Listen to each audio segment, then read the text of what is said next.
nós vamos estudar o papel do nosso principal produto de exportação, o café.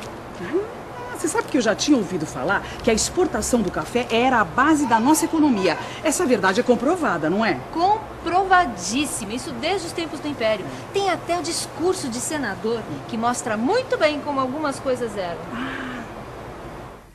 É o Brasil, o país que produz atualmente 3/5 partes do total deste artigo e que por isso assumiu uma espécie de monopólio. E a produção de qualquer mercadoria sob tais condições faz pesar a imposição sobre o consumidor, que tem que se sujeitar aos preços dos mercados produtores. Monopólio, venda sem concorrente. Amiga, você entendeu direito esse negócio de monopólio? Eu acho que sim. Pensa bem. Se esse fosse o único supermercado que vendesse café, todo mundo que quisesse comprar o café ia ter que vir até aqui. Exatamente. E tem mais, tem mais. O supermercado ia poder cobrar o preço que quisesse, já que ele era o único que tinha o produto. Agora eu entendi por que esse tal de monopólio só é bom para quem produz. O consumidor que paga o pato. Claro, para o consumidor o que é bom é a concorrência. Mas escuta, se naquela época o Brasil tinha o monopólio do café, quem é que levava vantagem com isso? Ai, amiga, vamos continuar fazendo nossas compras, porque essa pergunta só mesmo um especialista em economia para responder. Os grandes beneficiados deste monopólio brasileiro foram os fazendeiros, que apostaram e investiram no café. Isso aconteceu principalmente no Rio de Janeiro, em São Paulo e em Minas Gerais. O governo daquela época também saiu ganhando, já que o imposto de exportação pago pelo café era uma enorme fonte de renda. E como pagavam muitos impostos, os fazendeiros de café exigiam poder político. Foi assim no Império, com os barões do café no Vale do Paraíba, no Rio de Janeiro. Era assim também na Primeira República, com os fazendeiros de café de São Paulo. Um exemplo prático desse poder.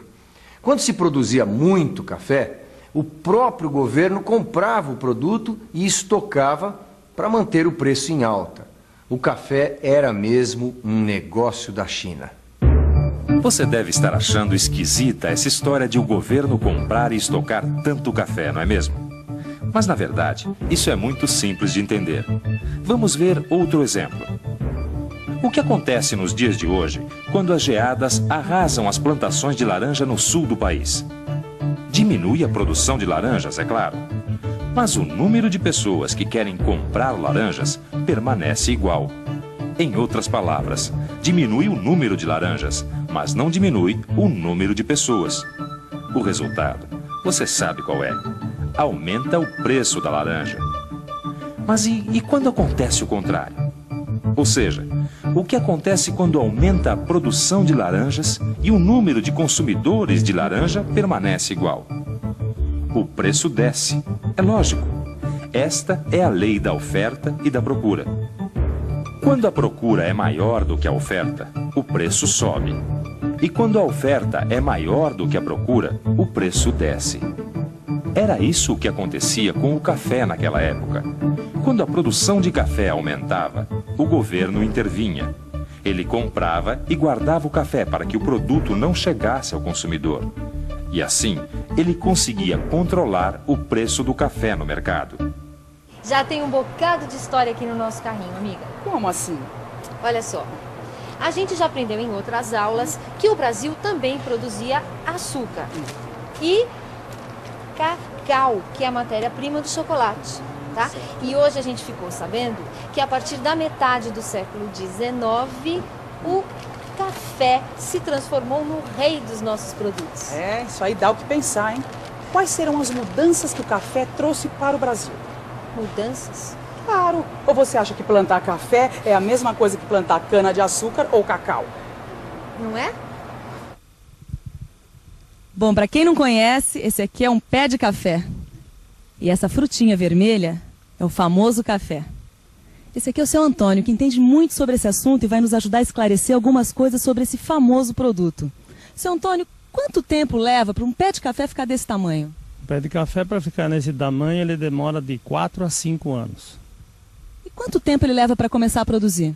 Ele pode produzir da idade de 2 anos, para dar os primeiros grãos de café. E depois ele vai produzindo para o resto da vida? Não, ele não produz para o resto da vida. Uma planta pode produzir até 30 anos. Mas hoje, com a nova tecnologia, eles plantam até 12 anos e depois elimina a planta e planta novas cultivares. Bom, isso é o que se faz hoje em dia, porque naquela época o costume era abandonar as plantações e começar novas plantações. Foi assim que a cafeicultura foi se expandindo pelo país. E agora a gente vai ver qual o caminho dessa verdadeira onda verde que foi a expansão do café. A onda verde da cafeicultura começou seu caminho no Vale do Paraíba Fluminense, com base no trabalho escravo. Mas ainda na primeira metade do século XIX, chegou em São Paulo e Minas Gerais.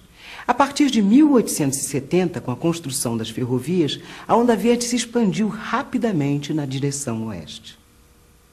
São Paulo e Minas Gerais passaram a ser os principais produtores de café do país. Foi uma época de grande crescimento nessas regiões. Sabe, amiga, tem uma coisa nessa história que está me deixando intrigada. Fala. Ora, para tocar uma fazenda de café, precisa de muita gente para cuidar da plantação, para fazer a colheita, etc, etc. E conforme o café foi se expandindo, naquela época já não existia escravidão, não é? É verdade, porque a abolição da escravidão foi em 1888 e foi justamente nessa época que o café deu seu grande salto em São Paulo, indo para novas áreas, onde não morava muita gente. Então, onde é que os fazendeiros encontravam mão de obra para tocar as fazendas? A resposta para sua pergunta acho que está aqui no nosso carrinho. Olha só.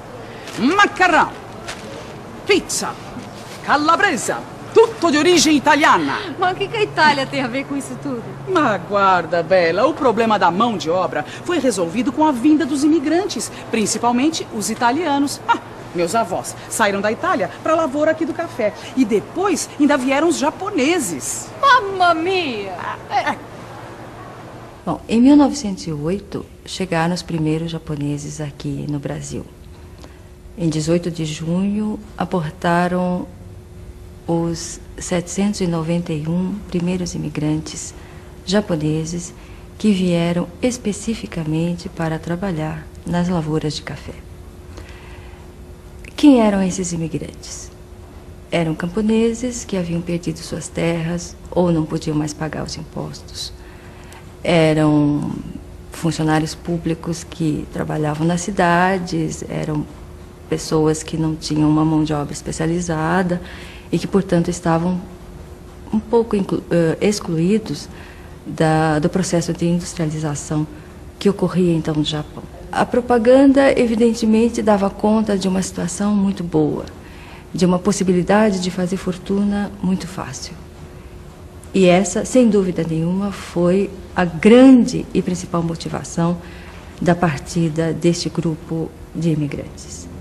É claro que, chegando aqui, eles perceberam que a realidade era muito diferente. As fazendas eram um cenário hostil para eles, os costumes muito diferentes, enfim, a adaptação foi realmente muito difícil. Na verdade, quando eu tomo um cafezinho, não é sempre, evidentemente, que eu penso nas dificuldades que eles sofreram e tudo, mas é bom saber que este produto tem uma história tão grande e envolve os meus antepassados. Isso é muito bonito. Vamos pensar um pouco. Não é difícil imaginar que a prosperidade daquela época estava ligada principalmente ao café. Mas é como disse nossa amiga, ninguém vive só de café.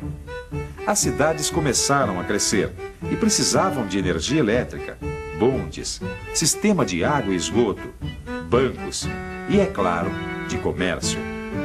Mas, por outro lado, o Brasil daquela época era rural e produzia basicamente matérias-primas.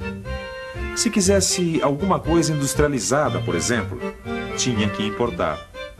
A não ser que a indústria brasileira começasse a dar conta do recado, ou pelo menos tentar. Com a riqueza gerada pelo café, é bem possível. Será que é isso mesmo? No começo do século, os fazendeiros de café tinham muito dinheiro sobrando e a atividade industrial era um excelente negócio, já que nessa época o Brasil importava praticamente de tudo. Então foi com o dinheiro do café que a indústria brasileira deu seu primeiro salto de crescimento. As primeiras grandes indústrias do Brasil produziam principalmente bens de consumo imediato. Por exemplo, as fábricas de tecidos e de cerveja. Algumas delas existem até hoje. Além das grandes indústrias, surgiam cada vez mais pequenas fábricas e manufaturas, especialmente no ramo do vestuário, com as fábricas de chapéu e sapatos. Muito bem. Nessa aula, nós vimos que, desde o Império e durante a Primeira República, o Brasil tinha praticamente o monopólio mundial do café, que era o nosso principal produto de exportação. Vimos também como São Paulo e Minas Gerais se transformaram nos grandes estados produtores do país. Os imigrantes foram a base da mão de obra para a expansão da cafeicultura no período republicano, principalmente os imigrantes italianos e japoneses em São Paulo. E parte do dinheiro gerado pelo café foi investido na indústria brasileira, que assim deu um salto para frente.